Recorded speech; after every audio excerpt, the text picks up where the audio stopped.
देखो सबसे पहला सवाल आपसे कि तापमान का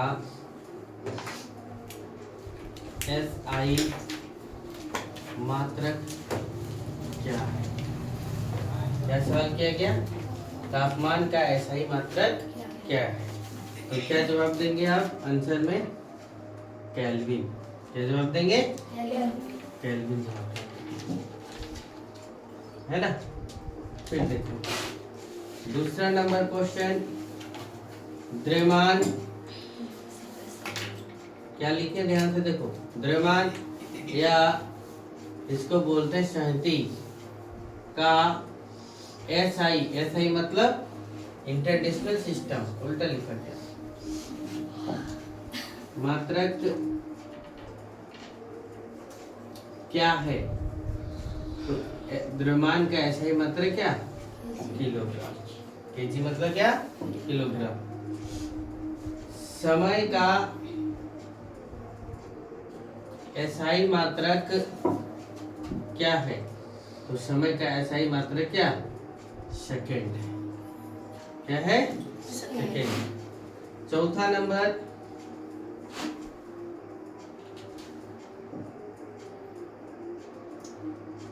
दूरी का SI मात्रक क्या है। तो क्या लिखेंगे? मीटर। क्या लिखेंगे? मीटर। आगे बहुत सारे आएंगे, अभी हम लोग को इतना ही देखना है। यहाँ देखिए पांचवा नंबर सवाल किया आपसे। देखो ऑब्जेक्टिव में भी इस प्रकार से बनाने के लिए दे सकता है कि 10 डिग्री सेल्सियस तापक्रम पर कितना डिग्री केल्विन होगा। यानी आपसे सवाल कर दिया कि टेम्परेचर कितना है 10 डिग्री सेल्सियस, तो इसको केल्विन में कितना मान होगा। तो हम लोग के बराबर क्या जानते हैं फॉर्मूला? C प्लस कितना 273। के बराबर क्या जानते हैं? C प्लस कितना 273, यानी 10 प्लस 273। तो 10 प्लस 273 कितना हो गया? 283। समझ गए। छठा नंबर देखिए क्वेश्चन क्या लिखा हुआ कि दाब का SI मात्रक क्या है। दाब का SI मात्रक क्या है। तो दाब का SI मात्रक हम लोग क्या जानते हैं? पास्कल। क्या जानते हैं? पास्कल, है ना। फिर देखो आपसे सातवां नंबर सवाल कि बर्फ का गलनांक बिंदु क्या है। बर्फ का गलनांक बिंदु क्या है। तो जवाब में लिखेंगे तो 273 कितना 15 डिग्री। फिर आपसे सवाल किया आठवां नंबर कि आयतन का SI मात्रक क्या है। इसका सवाल लिख रहे हैं, किसका? आयतन का। तो आयतन का SI मात्रक क्या है? मीटर की। क्या है? मीटर की। 9वां नंबर, एक सवाल ऐसे दे दिए, एक सवाल ऐसे दे दे रहे। के बराबर कितना दिया हुआ? 300। के बराबर कितना दिया हुआ? 300। तो आपसे सवाल किया कि C यानी डिग्री सेल्सियस बराबर क्या होगा। दिया रहेगा, जरूरी नहीं कि यही सवाल करेगा आपसे, किसी भी कोई भी सवाल पूछ सकता है। एक ये फार्मूला हो गया और दूसरा क्या है? के बराबर 300, तो C बराबर कितना? तो C बराबर हम लोग फार्मूला क्या जानते हैं? के माइनस कितना 273 जानते हैं। तो कितना हो जाएगा? C बराबर 300 माइनस कितना 273, तो कितना C बराबर कितना 27 डिग्री सेल्सियस।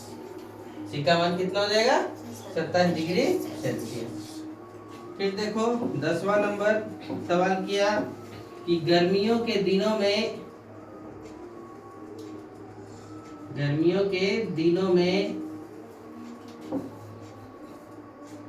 हमें कैसा कपड़ा पहनना चाहिए? कपड़ा पहनना चाहिए तो हम लोग जवाब में क्या लिखेंगे? कौन सा कपड़ा पहनना चाहिए? सूती कपड़ा। 11वां नंबर क्वेश्चन आपसे है कि गर्मियों में घड़े का पानी ठंडा क्यों रहता है? गर्मियों के दिनों में घड़े का पानी ठंडा क्यों रहता है? तो किसके कारण से रहता है? तो क्या लिखेंगे? वाष्पीकरण के कारण से। 12 नंबर लिखा है कि घनत्व का एसआई मात्रक क्या है? एक जगह लिखना था ये सब। घनत्व का एसआई मात्रक क्या है? तो घनत्व बराबर क्या होता है? घनत्व बराबर द्रव्यमान बटे आयतन। द्रव्यमान बटे क्या? आयतन। तो सबसे पहले हम लोग जानते हैं क्या? घनत्व बराबर क्या? द्रव्यमान बटे क्या? आयतन। तो द्रव्यमान का हम लोग क्या लिखें? केजी। और आयतन का क्या लिखें? Metre cube. तो घनत्व का एसआई मात्रक क्या? केजी पर मीटर क्यूब। समझ में आया? फिर देखो 13 नंबर, शुष्क बर्फ किसे कहते हैं? तो किसको कहते हैं? तो आंसर में क्या लिखेंगे? CO2 है ना। फिर देखो 14 नंबर क्वेश्चन, ठोस से सीधे गैस में बदलने की प्रक्रिया को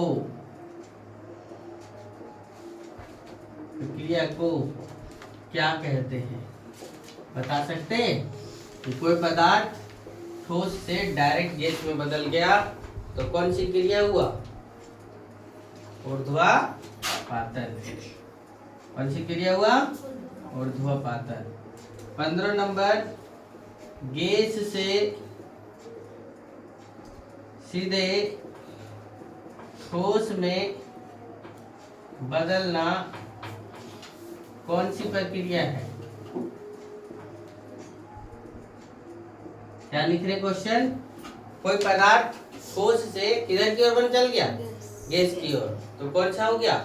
ऊर्ध्वापातन। और कोई पदार्थ गैस से ठोस में बदल गया तो वह कौन सी प्रक्रिया हुआ? निक्षेपण।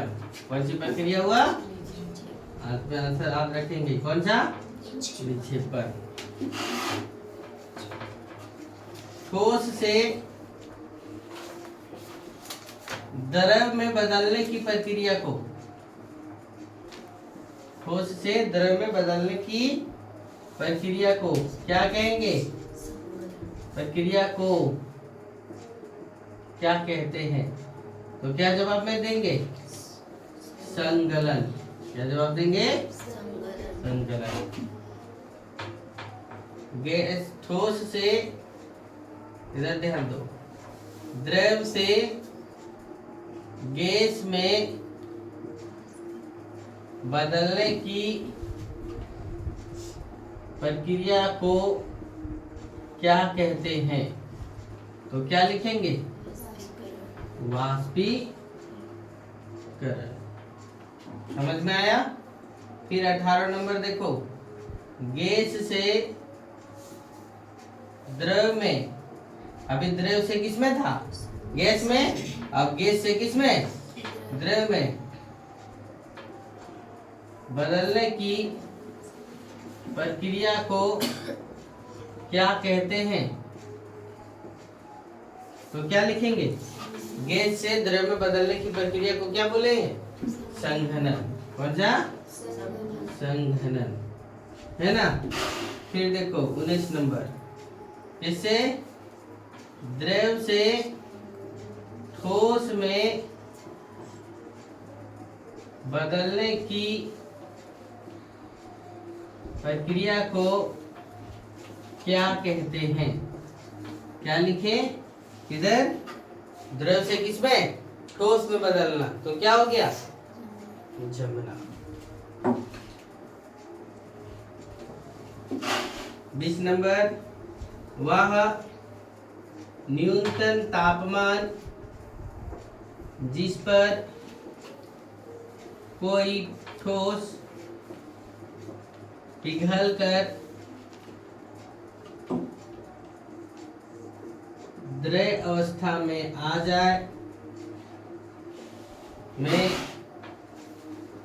जाता है, उसे क्या कहते हैं? बोल पाएंगे? क्या लिखे? कि वह न्यूनतम तापमान जिस पर कोई ठोस पदार्थ पिघल करके क्या द्रव में चल जाए, उसको क्या कहते हैं? गलनांक बिंदु। क्या बोलेंगे? गलनांक बिंदु। 21 नंबर, वह न्यूनतम तापमान जिस पर कोई द्रव है ना, किसमें? द्रव से गैस में बदल जाए तो उसे क्या कहते हैं? उसे क्या कहते हैं? तो क्या कहते हैं उसको? क्वथनांक बिंदु। क्या कहते हैं उसे? क्वथनांक बिंदु। क्या को लिखा गया? 21 तो। चलो अभी लिखो इतना और अभी लिखा देंगे, ध्यान रखिएगा। 22 नंबर क्वेश्चन क्या लिखा हुआ है कि जल का क्वथनांक बिंदु क्या है? क्या लिखा? जल का क्वथनांक बिंदु क्या है? तो जल का क्वथनांक बिंदु कितना? 100 डिग्री सेल्सियस। फिर अगला क्वेश्चन, आकर्षण बल के हिसाब से बताए थे कि सबसे ज्यादा आकर्षण बल किसमें होता है? तो वही सवाल किया है कि सबसे ज्यादा आकर्षण बल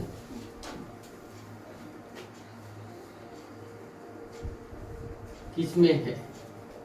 तो किसमें सबसे ज्यादा आकर्षण बल? किसमें? ठोस में। किसमें? ठोस में। सबसे कम आकर्षण बल किसमें है? सबसे कम आकर्षण बल किसमें है? तो क्या जवाब देंगे? यस। समझ में आ गया? फिर आगे पूछा आपसे, सबसे अधिक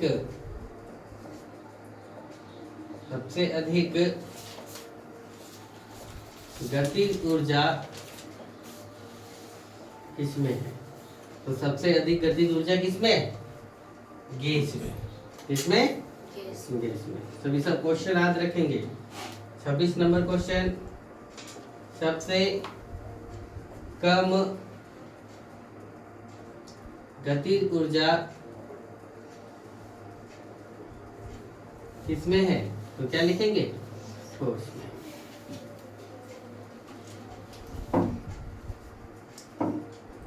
27 नंबर, इत्र का फैलना गर्म भोजन की सुगंध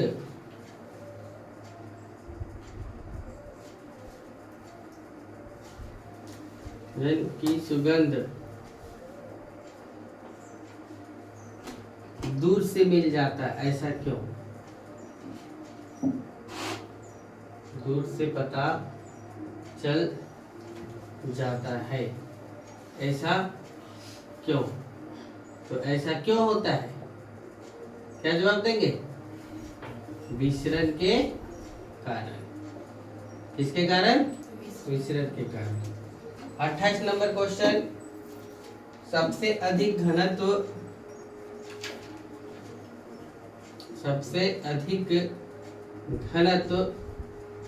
किसमें पाया जाता है? क्या लिखेंगे आंसर में? ठोस में। और सबसे कम किसमें? गैस में। ठीक है। फिर 29 नंबर, 0 डिग्री सेल्सियस पर जल की भौतिक अवस्था क्या होगी? क्या लिख रहे हैं, ध्यान से सुनना। 0 डिग्री सेल्सियस पर जल की भौतिक अवस्था क्या होगी? तो किस प्रकार से होगा? तो ठोस होगा, यानी बर्फ के रूप में। 30 नंबर, 2 विभिन्न पदार्थों का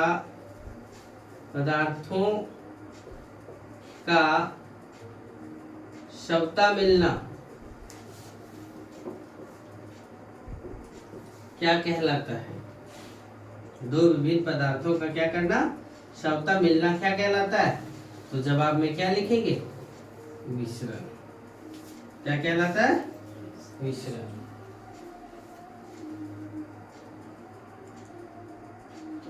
देखो, 1 केजी ठोस को उसके गलनांक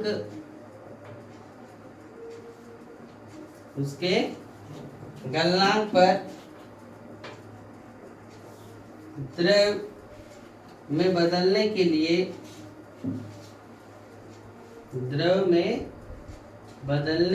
के लिए जितनी ऊर्जा की आवश्यकता होती है, जितनी ऊर्जा की क्या आवश्यकता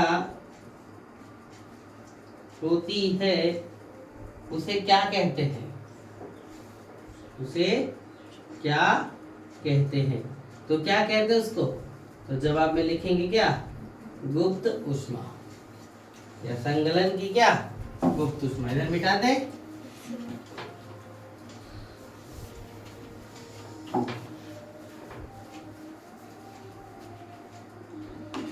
क्या लिखेंगे? और आंसर में लिखेंगे तो इसी का लिखेंगे तो संगलन की क्या गुप्त ऊष्मा। फिर 32 नंबर क्वेश्चन, बर्फ का एक टुकड़ा, ध्यान से देखो ये सब क्वेश्चन है। बर्फ का एक टुकड़ा, कुछ क्वेश्चन नॉलेज के लिए दिया जाता है, कुछ एग्जाम ऑफ पॉइंट के लिए से, है ना। बर्फ का एक टुकड़ा जल की सतह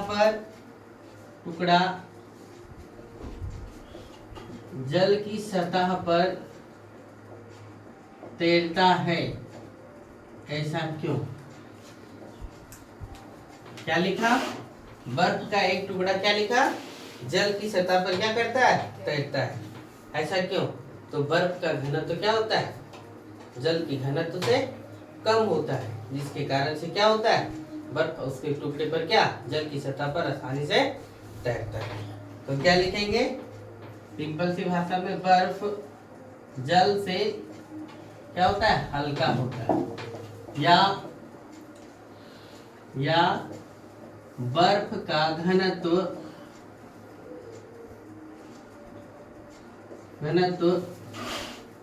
जल की घनत्व से क्या होता है? कम होता है। समझे? 33 नंबर, गर्म करने पर क्या लिखे? गर्म करने पर गैस का आयतन क्या होता है? क्या सवाल है कि कोई गर्म किए तो गर्म करने पर गैस का आयतन क्या हो जाएगा? बढ़ जाएगा कि घट जाएगा? तो क्या लिखेंगे? बढ़ जाता है। समझ गए? यहाँ तक ये आपका एक्सरसाइज 1 फुल रूप से क्या हुआ? विथ एग्जाम्पल, क्वेश्चन और MCQ के साथ ऑफ होता है। चलो फटाक से नोट करो।